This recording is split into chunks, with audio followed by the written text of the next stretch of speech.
बहुत समय पहले एक गांव में दो दोस्त रहते थे, राजू और मोहन।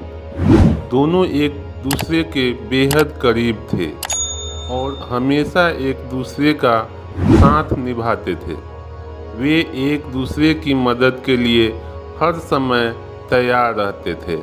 एक दिन दोनों ने जंगल की यात्रा पर जाने का फैसला किया। जंगल घना और खतरों से भरा हुआ था, लेकिन दोनों ने वादा किया कि वे किसी भी मुसीबत में एक दूसरे का साथ नहीं छोड़ेंगे। वे आत्मविश्वास के साथ जंगल की ओर बढ़े। जंगल के बीच में चलते हुए अचानक एक बड़ा सा खतरनाक भालू उनके सामने आ गया। दोनों दोस्त बहुत डर गए। राजू को पेड़ पर चढ़ना आता था, इसलिए वह तुरंत एक पेड़ पर चढ़ गया, लेकिन मोहन को पेड़ पर चढ़ना नहीं आता था और वह अकेला रह गया। मोहन ने सुना था कि भालू मरे हुए लोगों पर हमला नहीं करता, इसलिए उसने तुरंत जमीन पर लेटकर अपनी सांस रोक ली और बिना हिले डुले लेटा रहा। भालू मोहन के पास आया और उसे सूंघने लगा।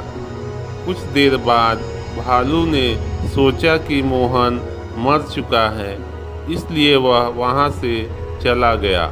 जब भालू चला गया तो राजू पेड़ से नीचे उतरा। उसने मजाक में मोहन से पूछा, भालू तुम्हारे कान में क्या कह रहा था? मोहन ने गहरी सांस लेते हुए जवाब दिया, भालू ने मुझे यह बताया कि सच्चे दोस्त कभी मुसीबत के समय अकेला नहीं छोड़ते। यह सुनकर राजू को अपनी गलती का एहसास हुआ और उसने मोहन से माफ़ी मांगी।